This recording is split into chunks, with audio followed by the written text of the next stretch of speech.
The scent of old copper and wet earth crawled into my throat before I even crossed the threshold, a thick miasma that tasted of iron and unwashed burial shrouds. The sun was a pale, sickly thing, struggling to bleed through a sky the color of a bruised lung. This was the dim morning light of a city that had forgotten how to wake up, a grey transition where the shadows didn't retreat but merely settled into the cracks of the pavement. I stood before the heavy oak doors of St. Jude's of the Perpetual Sigh, my own silhouette stretching out behind me, thin and jagged against the wet cobblestones like a splinter in the eye of the world. I was here for a job, though the advertisement had been nothing more than a scrap of newsprint taped to a rotting telephone pole, the ink smudged as if by weeping fingers. Maintenance worker. Night shift. No questions asked. I pushed the door open. It didn't creak, it sighed, a heavy, lung-deep sound that resonated in the pit of my stomach, a vibration of ancient wood and calcified prayers. Inside, the air was thick with the static of centuries. It felt like walking into a dead radio, a buzzing void that vibrated against my teeth and made the fine hairs on my arms stand in jagged lines. The nave was a cavern of grey light, filtered through stained glass windows that depicted scenes of suffering so intricate they looked like open wounds frozen in time. The dust motes didn't dance. They hung suspended like tiny, grey insects waiting for a signal to swarm. A man sat in the front pew, a dark smudge against the rotting velvet of the cushions. He didn't turn when I approached, his back as rigid as a tombstone. He was draped in a black cassock that looked like it was woven from the very shadows he inhabited, a fabric so dark it seemed to pull the dim morning light into its folds and extinguish it. This was the interview. The clock on the wall had stopped at midnight, its hands frozen like broken limbs, yet the world outside claimed it was dawn. In here, time was a stagnant pool, a rotting tapestry where the past and present bled together into a single, agonizing moment. "You are late," he said. His voice was a dry rasp, the sound of bone dragging over silk, echoing through the empty rafters like a physical weight. "The sun is barely over the horizon," I replied, my own voice sounding thin and fragile, a flickering candle in a hurricane of silence. He finally turned, and the curiosity that had brought me here curdled into a cold knot in my intestines. His face was a map of forgotten tragedies, skin like yellowed parchment stretched tight over a skull that seemed too large for his withered neck. His eyes weren't eyes. They were twin pits of static, flickering with a dull, unnatural light that suggested a void behind the bone. He didn't look at me so much as he looked through me, searching for the meat on my soul, cataloguing the failures of my blood. "Time is a sloughing skin in this house. Boy," he whispered, leaning forward. He held out a hand. In it was a ring of keys, heavy and rusted, smelling of iron and ancient grease. "You want the work. I can feel the itch in your marrow. You are curious. You want to see the clockwork of the nightmare, to peel back the skin of the world and see the black gears grinding beneath." I should have turned and ran. Every instinct I had was a screaming siren in the back of my skull. But the curiosity was a sickness, a rhythmic pulsing in my temples that demanded an answer to the atmospheric dread of the place. I wanted to know why the air tasted like a tomb. I wanted to see the things that required these heavy, jagged keys. "I need the rules," I said, my voice steadier than my hands. He leaned closer, his breath smelling of bitter almonds and the damp earth of a fresh grave. "The rules are the only thing keeping the void from swallowing you whole. Rule 1. If you hear a choir singing after 3 in the morning, do not enter the sanctuary. The music isn't for human ears. It is a feast, and you do not want to be the main course. Rule 2. The statues move. Do not acknowledge their progress. If you see the Virgin Mary weeping something thicker than tears, offer her your handkerchief and walk away. Do not look her in the eye. She is looking for a witness to her sorrow, and once you witness her, she will never let you go." He paused, his fingers twitching against the wood of the pew, leaving faint, oily marks. "Rule 3. The boiler room is off limits between the hours of 4 and 5. The furnace needs to breathe, and it prefers the oxygen from the lungs it finds nearby. And finally, if you find a door that wasn't there yesterday, do not open it, no matter who is calling your name from the other side, especially if it sounds like your mother." The dim morning light shifted, casting a long, skeletal shadow across the altar that looked like a reaching hand. The air grew colder, a sharp, biting chill that felt like needles under my skin. I reached out and took the keys. They were freezing, a cold that bypassed the flesh and sunk straight into the bone, anchoring me to the church. "I will start tonight," I heard myself say. It didn't feel like my voice. It felt like a script written in the static of the room. The man smiled. It wasn't a gesture of kindness. It was the baring of teeth in a dark room. The church has been waiting for someone with your appetite. Just remember, in this house, the silence is never truly empty. It is just holding its breath. I walked out into the pale morning, the keys heavy and cold in my pocket. The fog was thicker now, swallowing the street, turning the world into a grey, featureless expanse. I felt a strange pull in my chest, a tether connecting me to the rotting heart of that building. I was a maintenance worker now, but as I looked back at the darkening stone of the steeple, I realized I wasn't there to fix the church. I was there to keep it from screaming. The brass key felt like a shard of ice against my palm, a cold bit of metal that seemed to leach the very heat from my marrow. I stepped over the threshold, the heavy oak doors groaning on hinges that sounded more like a dying man's rattle than rusted iron. The interior of the church didn't just smell of incense and old wood. It smelled of deep-seated necrosis, of things that had been buried and forgotten, only to ferment in the dark. I clutched the single, guttering beeswax taper they'd given me. It was the only light allowed after the bells struck 6. The flame was a nervous, shivering thing, casting long, spindly shadows that danced across the grime-streaked walls like the legs of a starving spider. Rule number 4 was etched into my brain, written in a cramped, trembling hand on the yellowed parchment they'd pressed into my grip. Do not look up. Under no circumstances are you to cast your gaze toward the vault of the nave. Keep your eyes on the floor, on the dust, on the cracks in the stone. To look up is to invite the void to look back. I moved slowly, my boots clicking against the flagstones with a rhythmic, hollow sound that seemed to echo for far too long. The air was thick, heavy with a static charge that made the hair on my arms stand on end. It felt like walking through a lung, a giant, subterranean organ that was slowly inhaling, waiting for me to falter. I focused on the circle of light at my feet. The stone was old, worn smooth by centuries of kneeling sinners, but here and there, the patterns changed. I saw stains that no amount of scrubbing could lift, dark, blooming blossoms of iron-scented filth that looked like Rorschach tests for the damned. I kept my chin tucked against my chest, my neck aching from the forced posture. The urge to look up was a physical pull, a hook behind my sternum dragging my head toward the rafters. It was the call of the abyss, the siren song of the high, arched ceiling where the darkness pulled like spilled ink. A sound drifted down from the heights. It wasn't the wind. It wasn't the settling of the building. It was a wet, rhythmic sliding, the sound of something massive and soft dragging itself across the ancient timber.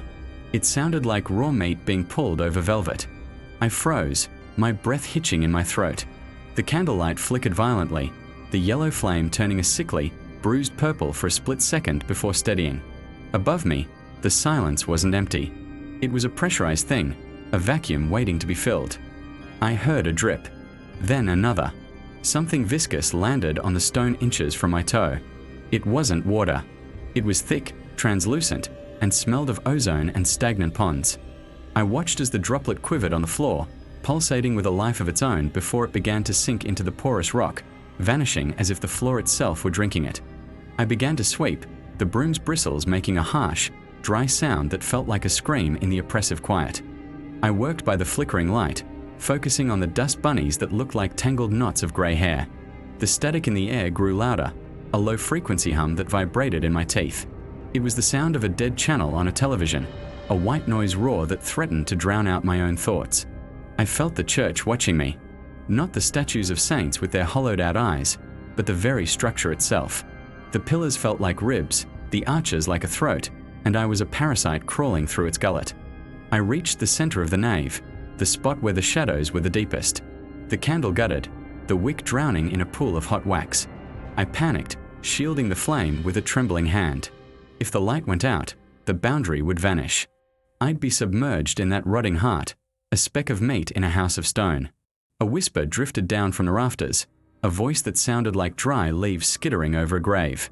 It didn't use words, not exactly. It was a sequence of vibrations that translated directly into the back of my skull. It spoke of the weight of the stars, of the cold heat of the Earth's core, and of the long, slow hunger of things that have never known the sun. I felt my neck muscles twitching, my head tilting upward of its own volition. I bit my lip until I tasted blood, the sharp metallic tang grounding me in the present. I stared at the floor, focusing on a single, jagged crack in the stone. I traced its path, imagining it was a map, a way out of this gothic nightmare. The sliding sound above me stopped. The silence that followed was worse than the noise. It was the silence of a predator that had found its mark. I felt a cold draft on the back of my neck, a breath that smelled of ancient dust and copper. Something was dangling just above the periphery of my vision. I could see the faint, blurred outline of something pale and spindly swaying in the upper reaches of the candlelight's reach. It looked like a finger, or perhaps a root, long and multi-jointed, reaching down from the blackness of the ceiling. It didn't touch me, but I felt the cold radiance of it, a chill that seeped through my jacket and into my skin. "I'm just the maintenance worker," I whispered to myself, the words a frantic mantra. "I'm just here to fix the leaks. I'm just here to sweep the dust." But the church knew better. The church knew I was the guardian of its silence, the one tasked with ensuring its screams didn't echo out into the sleeping streets of the city. If I looked up, I would see the truth of what this place had become: a lighthouse for the things that dwell in the static, a hollowed-out shell filled with the writhing architecture of a nightmare. I moved toward the sacristy, my steps quickening, the candle burning low and hot against my thumb. The shadows grew longer, stretching toward me like grasping hands. I kept my eyes locked on the floor, on the beautiful, safe, mundane dirt. I reached the heavy iron door and fumbled with the handle, my fingers slick with cold sweat. As I pushed the door open, a sudden, violent gust of wind tore through the nave, extinguished my candle in a single, cruel puff. I was plunged into a total, obsidian void. The static hum surged, becoming a deafening roar in my ears. I felt the space above me expand, the ceiling falling away into an infinite, starless sky. I felt the urge to look up then, more powerful than ever, a primal command from the very marrow of my bones. I squeezed my eyes shut, pressing my forehead against the cold iron of the door. I wouldn't look. I couldn't. I stood there in the screaming dark, clutching the dead candle, waiting for the sun to rise and turn the church back into stone and wood, prayed that the thing in the rafters would find another soul to feast upon before the light returned. I was a maintenance worker in a house of rot, and some things were never meant to be repaired. Some things were only meant to be endured. The silence in the nave was not an absence of noise. It was a physical weight, a thick, gelatinous pressure that pushed against my eardrums until they throbbed with the rhythm of my own frantic pulse. In this house of God, the air tasted of copper and wet earth, the kind of smell that clings to a shovel after digging in a potter's field. I sat on the bottom step of the altar, my flashlight turned off to save the batteries, bathing in the ink-black dark. I knew the geometry of this place by heart, but in the dark, the church rearranged itself. The pews felt like rows of teeth. The confessionals were ribcages. And the rafters, hidden in a gloom so dense it felt like velvet, held the thing that breathed in sync with the creaking timber. I should have been alone. That was Rule 1.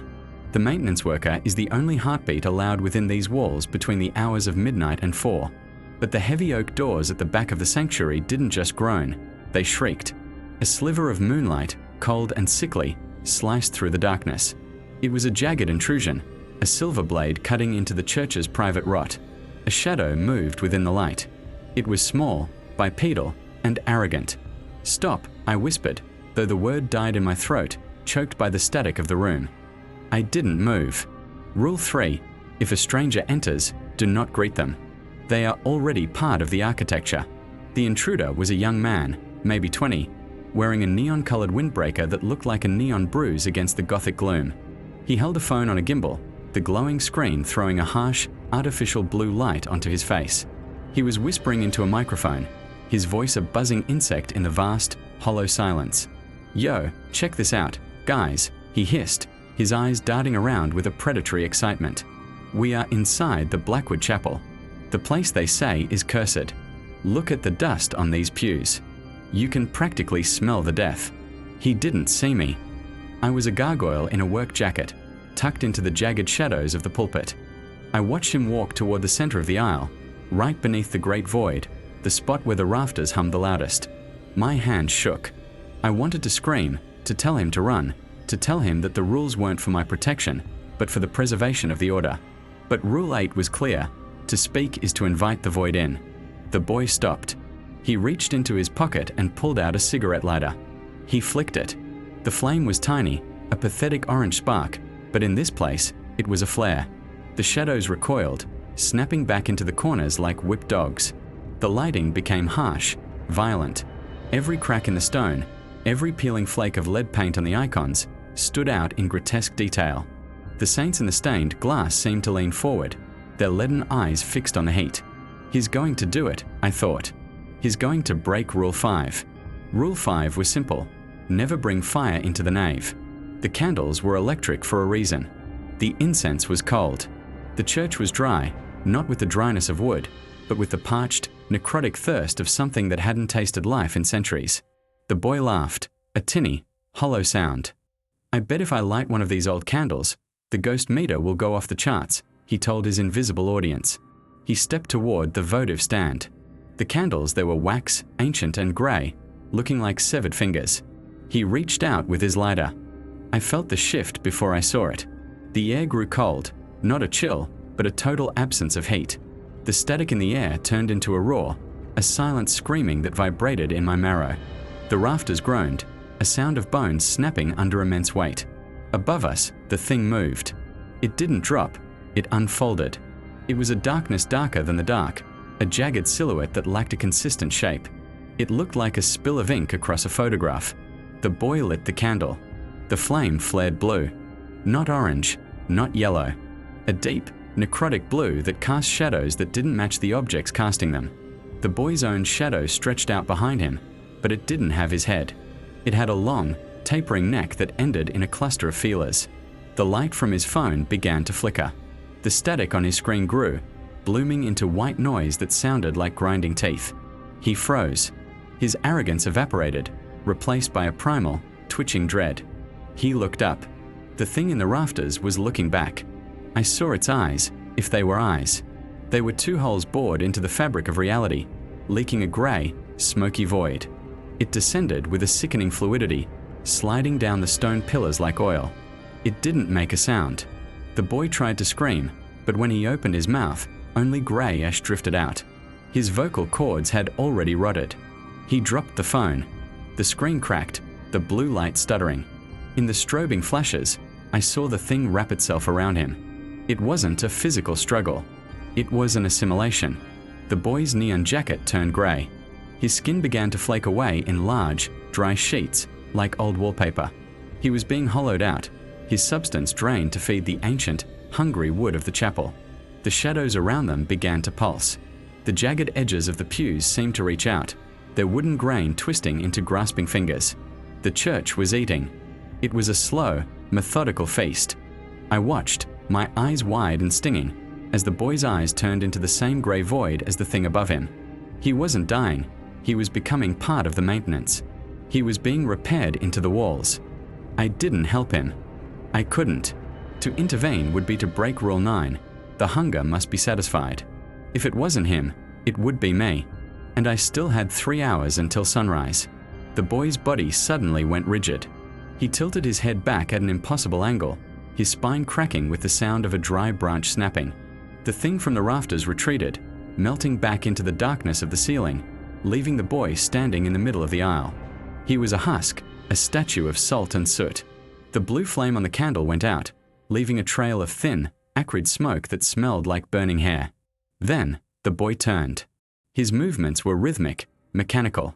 He didn't look like a person anymore. He looked like a puppet held by invisible, rotting strings. He picked up his cracked phone and his gimbal. He didn't look at the screen. He looked at me. I pressed myself deeper into the shadows of the pulpit. My breath was a shallow, jagged thing. His eyes, those grey holes, scanned the darkness. He was looking for the next rule breaker. Or maybe he was just looking for company in the void. He began to walk. Not toward the door, but toward the basement. Toward the boiler room. Toward the places where the rot was deepest. Each step he took left a footprint of grey ash on the stone floor. He was a new rule now. A new thing to be avoided. I stayed in the shadows until the first hint of grey light began to bleed through the eastern windows. The harsh shadows of the night softened into the dull, miserable light of a cloudy morning. The church returned to being stone and wood. The pews stopped looking like teeth. The rafters were just old timber, silent and still. I stood up, my joints popping. My legs were weak, my mind a fractured mess of static and dread. I walked to the center of the aisle. The boy was gone. There was no sign of a struggle. No neon jacket. No phone. Only a single, grey votive candle, its wick charred and cold. I reached into my pocket and pulled out my list of rules. I took a pen and added a new one at the bottom, my handwriting a jagged, barely legible scrawl. Rule 12. If you see the boy in the neon jacket, do not ask him for the Wi-Fi password. He is the one who monitors the static now. I picked up my broom and began to sweep the grey ash from the floor. The sun was up, but the light felt thin, like a veil pulled over a corpse. I was a maintenance worker in a house of rot, and the day shift was just a preparation for the night. Some things are never meant to be repaired. Some things are only meant to be endured. And some things, once they break the rules, find that the rules are the only thing that was keeping them whole. I swept the last of the boy into a dustpan and dumped him into the consecrated earth outside. He was home now. We all were. Under the watchful, hungry eyes of the rafters, we were all just waiting to be fixed. The hatch to the subcrypt didn't groan when I pulled it back. It peeled. It sounded like a scab being ripped from a giant, festering wound. The air that billowed out from the throat of the church wasn't just cold. It was stagnant. It was a thick, wet static that tasted of copper and wet wool. I stood there for a moment, my boots crunching on the grit I just swept, looking into a hole that didn't just lack light. It seemed to actively devour it. My flashlight beam reached out and simply vanished 10 feet down, swallowed by a void so absolute it felt like a physical weight pressing against my retinas. This was the beneath. This was where the rules stopped being suggestions and started being the only thread holding my reality together. Rule 14 was the one that hummed in the back of my skull now, rhythmic and sharp. If the dark starts to breathe, hold your breath longer than it does. I climbed down the rusted iron rungs. Each one felt slick, coated in a fine, oily film that smelled of old lilies and burnt hair. My hand shook. The silence down here wasn't quiet. It was a roar of nothingness, a low-frequency vibration that rattled my teeth in their sockets. When my boots finally hit the floor, the sound didn't echo. It was muffled instantly, as if the walls were lined with velvet or rotting meat. I turned the flashlight off. That was Rule 15. Never bring artificial fire to the root of the house. The dark rushed in, heavy and suffocating. It felt like being buried alive in a coffin of black ink. I stood paralyzed, listening to the wet thud of my own heart. Then I heard it. The architecture was shifting. It wasn't stone grinding on stone. It was the sound of a jaw unhinging. I moved by touch. My fingers brushed the walls, and the texture made me want to scream. It wasn't granite. It was porous. It felt like a row of massive, calcified molars, cold and damp with a thin sheen of something viscous. This church wasn't built. It was grown. I was walking through the throat of something that had been fasting for centuries. The floor sloped downward, a gentle, sickening incline that pulled at my equilibrium. Every step felt like walking on a tongue. I could hear the boy's ghost in the dust on my palms, a faint, static-filled whisper that told me to go deeper, to find the source of the hum. The hum was the static. It was the sound of the void trying to speak through the medium of my own nervous system. My hand dipped into a hollow in the wall, and I felt something soft. It was hair. Long, matted strands of it growing directly out of the mortar. I pulled my hand back, but the dark seemed to grab at my wrist, a cold, pressure cooker squeeze that didn't have fingers but had intent. I didn't yell. Yelling was a violation of Rule 3. Instead, I bit my lip until I tasted the hot, metallic sting of blood and forced myself to stay still. The dark was searching for me. It was a blind, hungry thing, navigating by the heat of my terror. I felt a draft then, a sudden, foul wind that smelled of 1,000 open graves, and I realized the walls were expanding. The throat was opening.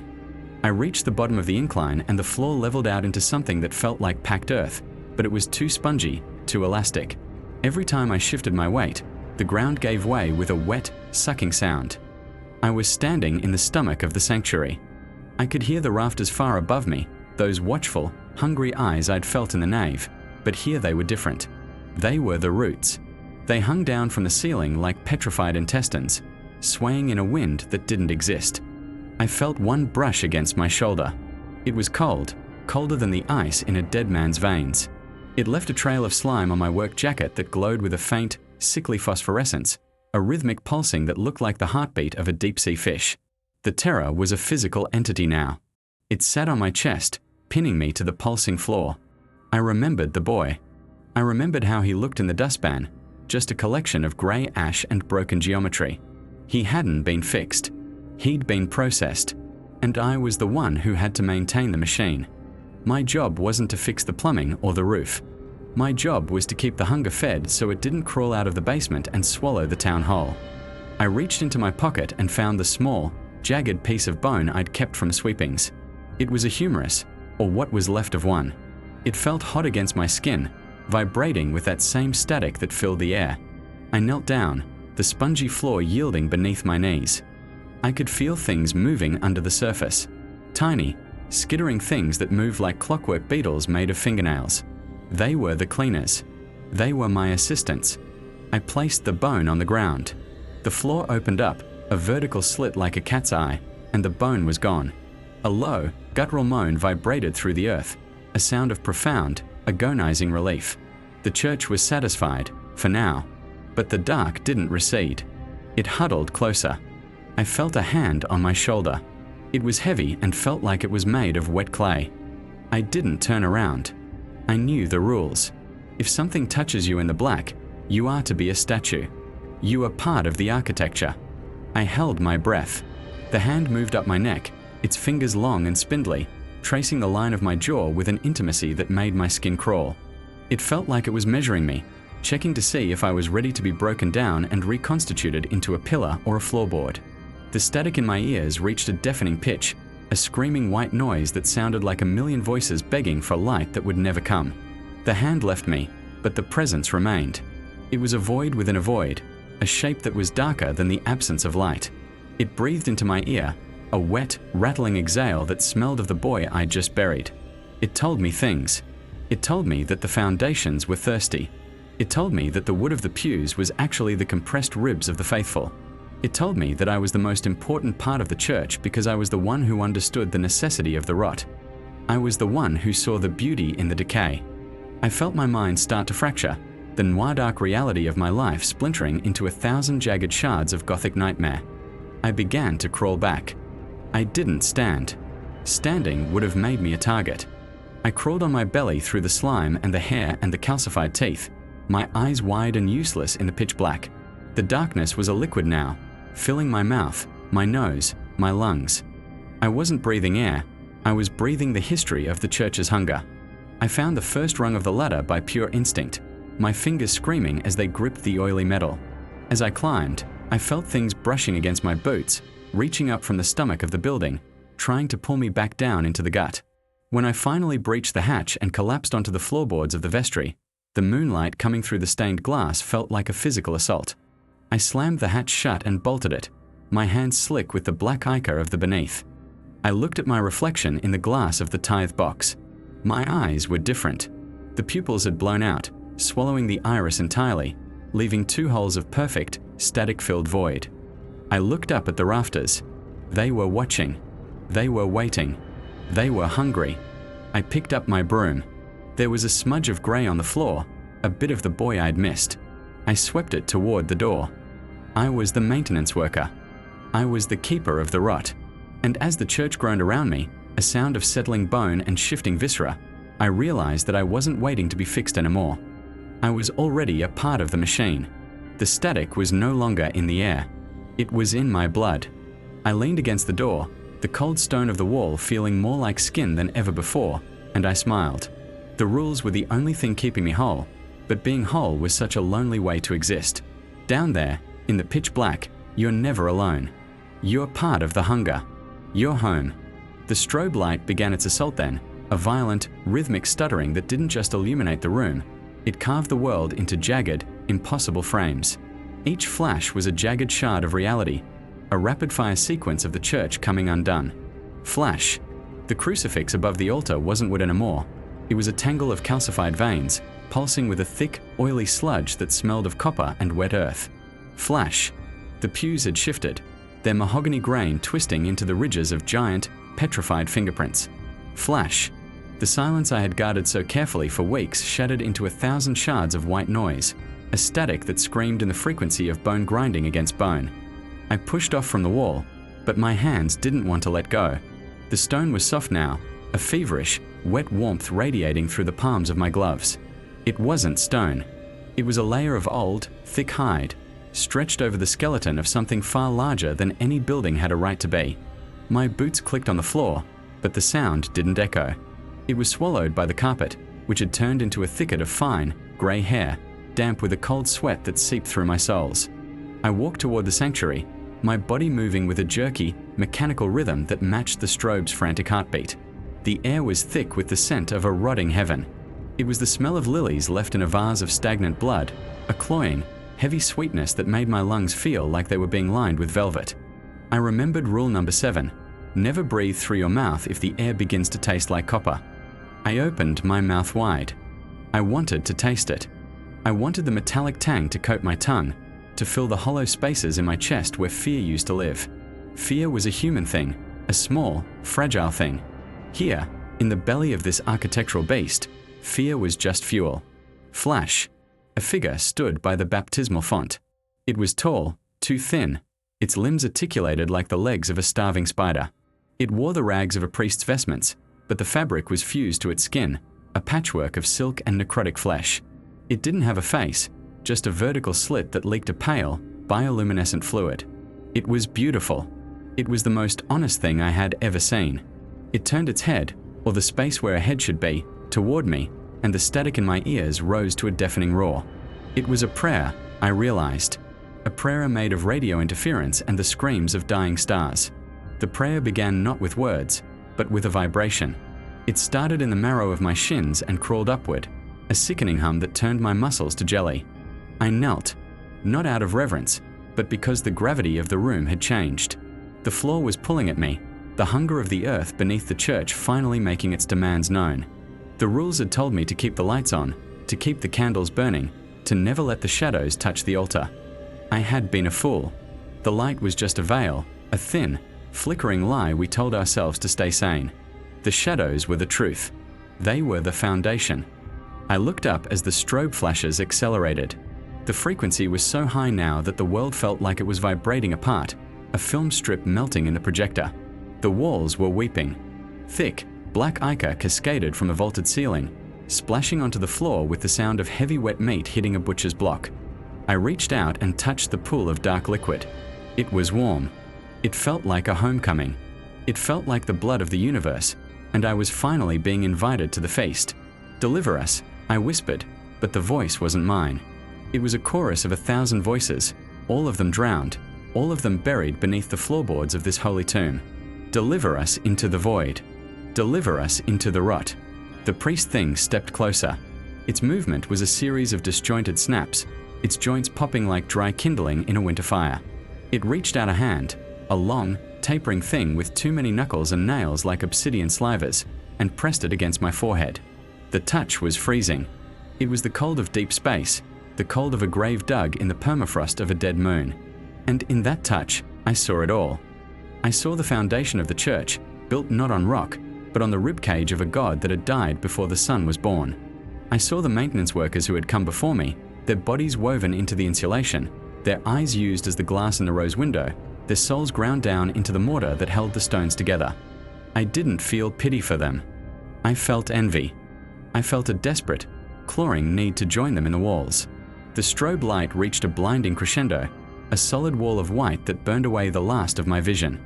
I didn't need eyes anymore. I could feel the church breathing. I could feel the lungs of the sanctuary expanding and contracting, the air moving through the vents like a sigh from a gargantuan chest. I was the maintenance worker. I was the one who kept the heart beating. I was the one who oiled the gears of the apocalypse. My hands, once calloused from honest labor, were now slick with the grease of the void.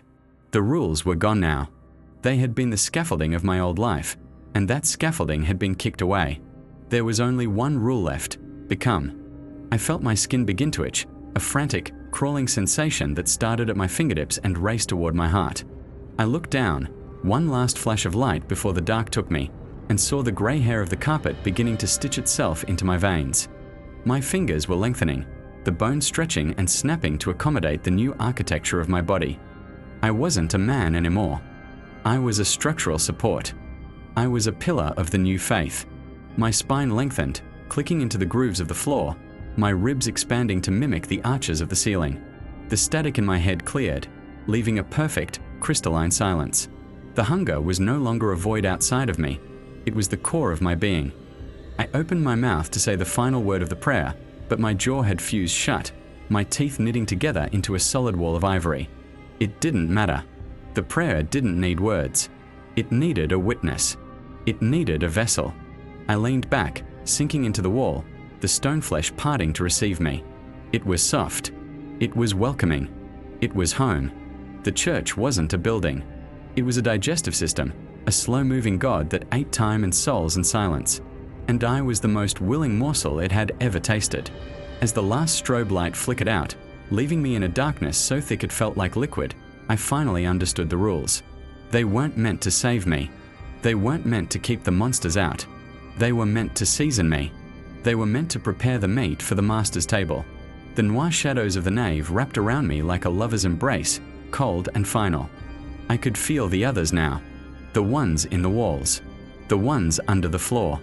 We were a collective, a silent congregation of the rotted, waiting for the next fool with a flashlight and a list of rules.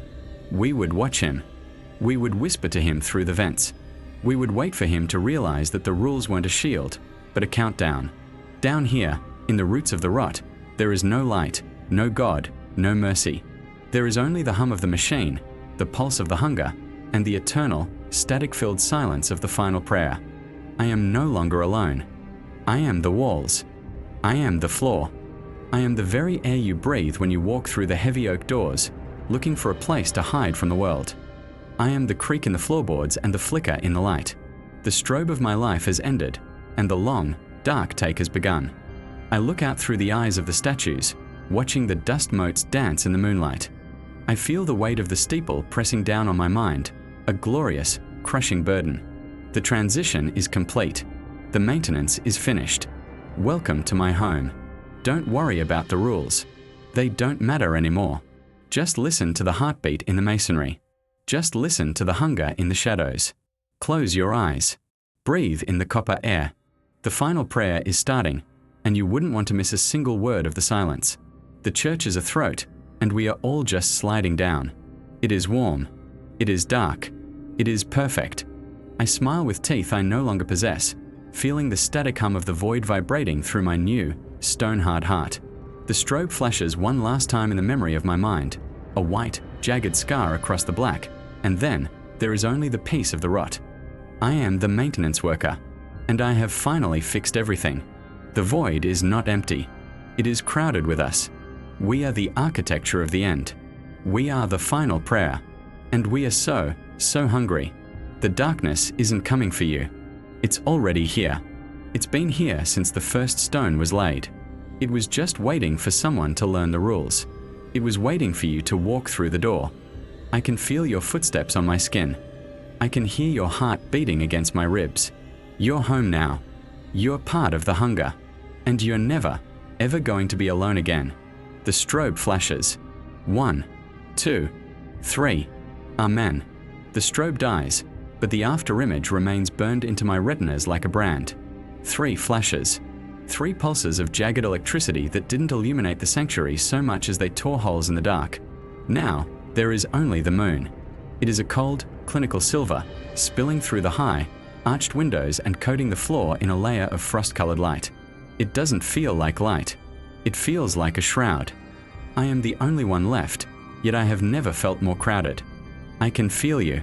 You're standing where I stood 6 months ago. You're clutching that laminated sheet of rules like it's a prayer book, but the ink is already starting to blur. You think those rules were written to save you. You think if you just keep the candles lit at exactly 3 inches and never look into the choir loft during the lunar eclipse, you'll make it to your first paycheck. But the rules aren't a map. They're a recipe. They were teaching you how to be tender. They were preparing your soul to be folded into the architecture of this rotting, hollowed-out God. The floorboards beneath your boots are my ribs. When you shift your weight, I feel the splintering pressure in my chest. It's a dull, static ache that never truly goes away. I used to wonder why the wood groaned even when the building was empty. Now I know. It wasn't the settling of the foundation. It was the previous man trying to breathe through the varnish. It was the man before him trying to scream through the nails. And now, it's me. I am the grain in the oak. I am the dust dancing in that pale, lunar beam. Look at the altar. Do you see the way the moonlight makes the marble look like bruised skin? That's where the void lives. It isn't a hole in the floor, it's a hole in reality. I spent 3 weeks trying to scrub the shadows off that stone before I realized the shadows were coming from inside the rock. The rule said to never let the shadow of the cross touch the shadow of the man. I failed that rule on the 10th night. I let my shadow mingle with the dark, and the dark didn't pull away. It reached up and shook my hand. It climbed into my sleeves. It replaced my blood with a cold, humming static. Do you hear that? That low, rhythmic thumping? You'll try to tell yourself it's the plumbing. You'll tell yourself the old boiler in the basement is just acting up again. But you've been down to the basement. You've seen that the pipes don't lead to the street. They lead into the earth, deep into the wet, black throat of whatever this church is built on top of. That thumping is my heart. It's not in my chest anymore. It's buried somewhere under the 3rd pew from the back. It beats for the hunger of the stones. It beats to keep the rhythm for your footsteps. I can see you through the eyes of the saints in the stained glass. Their faces are lead and colored shards, but their gaze is sharp as a razor. We are all watching you.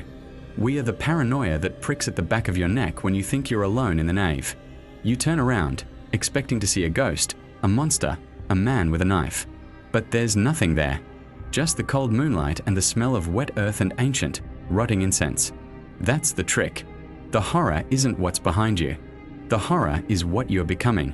The church is a throat, and you are currently sliding down the esophagus. Every rule you follow is a notch in the digestive process. Rule number 1, always keep the organ covered with the black velvet cloth. You thought it was to protect the pipes from dust. It wasn't. It was to muffle the sound of the keys moving on their own. The organ doesn't play music, it breathes. It exhales the last gasps of the people who died in these pews, turning their final prayers into a low, dissonant chord that vibrates in your marrow. I can feel that vibration now. It's the static in my ears. It's the sound of the void calling to the void. You're looking at the exit now, aren't you? The heavy oak doors. They look so solid, so real. You think you could just turn the iron handle and walk out into the night, back to your apartment, back to a world where things make sense. But you won't. You can't. The moment you accepted the keys, the doors ceased to be an exit. They became a mural, a painting of a door on the inside of a ribcage. You can pull on that handle until your fingers bleed, but you'll only find more stone, more rot, more cold moonlight. I remember my first night of paranoia. I thought the statues were moving. I thought the Virgin Mary was weeping oil. I was wrong. The statues weren't moving. The room was shrinking. The walls were leaning in to whisper to me. They told me secrets about the foundation. They told me that the church wasn't built to worship something above, but to cage something below. And we, the maintenance workers, we aren't the jailers. We are the grease for the locks. We are the oil for the hinges. Can you feel the hunger yet? It starts as a hollow sensation in the pit of your stomach, but it quickly spreads. It's a visceral, gnawing need to be part of something larger. You'll start to hate the light. You'll start to love the way the rot smells, that sweet, cloying scent of wood rot and old silk. You'll find yourself standing in the confessionals, not to listen, but to merge. You'll press your face against the lattice until your skin takes the shape of the diamonds. The moonlight is shifting now. It's moving across the floor like a slow, silver tide. When it reaches your boots, you'll feel the first chill of the transformation. You'll feel your memories beginning to leach out of your brain and into the plaster. Your childhood, your mother's face, the smell of rain on hot asphalt, it's all being harvested. The church needs those memories to stay alive. It feeds on the narrative of your life until you are nothing but a blank page, a hollow vessel waiting to be filled with the church's own dark history. You are the only survivor, they told me. But survival is a relative term in a place where death is just a change in state. I survived the flesh, only to become the stone. I survived the silence, only to become the static. And you are the fresh blood. You are the new heartbeat that will keep this place pulsing for another century. I can hear your heart now. It's fast, erratic. It's a beautiful sound. It sounds like a drum in a deep, dark well. Don't scream. Screaming only makes the void notice you faster. And believe me, you don't want to be noticed yet. There are things in the rafters that have been waiting for someone with your specific scent. They aren't angels. They aren't demons. They are the leftover pieces of the men who couldn't follow rule number 12. The ones who looked up. Don't look up. The moonlight is the only thing that's safe, and even that is a lie. It's just the reflection of a dead world on a dying one. I am the peeling paint on the ceiling. I am the rust on the bell. I am the paranoia that wakes you up at 3:33 a.m. when there is no sound but the sound of your own blood rushing through your veins. You think you're alone, but I am in the walls. I am under the floorboards. I am the very air you're breathing. And I am so hungry for your company. The strobe will flash again soon. Not tonight, perhaps not tomorrow, but soon. And when it does, you won't see me standing there. You'll see yourself. You'll see the man you used to be, standing by the door, wondering why the air feels so heavy. You'll try to warn him. You'll try to shout that the rules are a trap, that the church is alive, that the moonlight is a knife. But no sound will come out. Only the static. Only the rot. You're part of the hunger now. You're the stitch in the shroud. Every step you take is a signature on a contract written in salt and shadows. You aren't a worker anymore. You're an organ. You're a gear. You're a piece of the Gothic nightmare that has been waiting for you since the first stone was laid in this cursed soil. The moonlight is fading. The clouds are moving in, and the sanctuary is drowning in a deep, visceral black. This is the moment where the paranoia turns into reality. This is the moment where you realize that the person you were before you walk through those doors is dead, and the thing that is left is just a ghost in a maintenance jacket.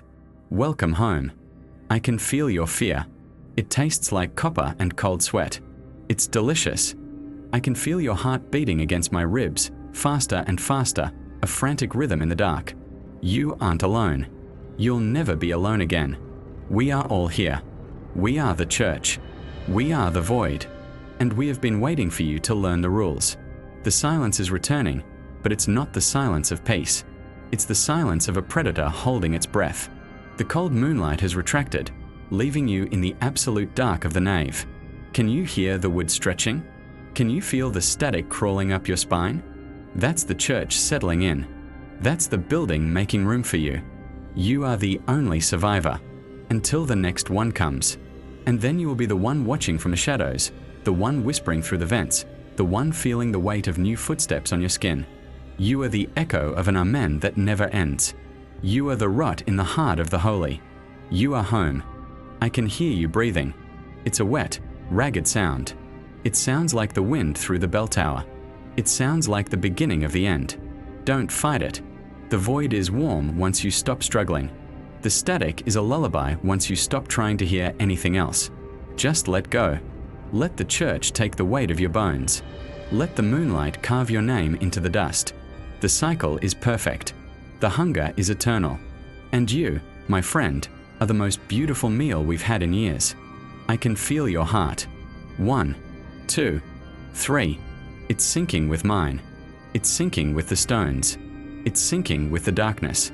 You're not just a survivor anymore. You're the foundation. Now, close your eyes. The moonlight is gone, and the dark is finally ready to show you the truth behind the rules. Don't be afraid. It only hurts until you forget who you were. And you're already forgetting, aren't you? You're already becoming the static. You're already becoming the void. Amen.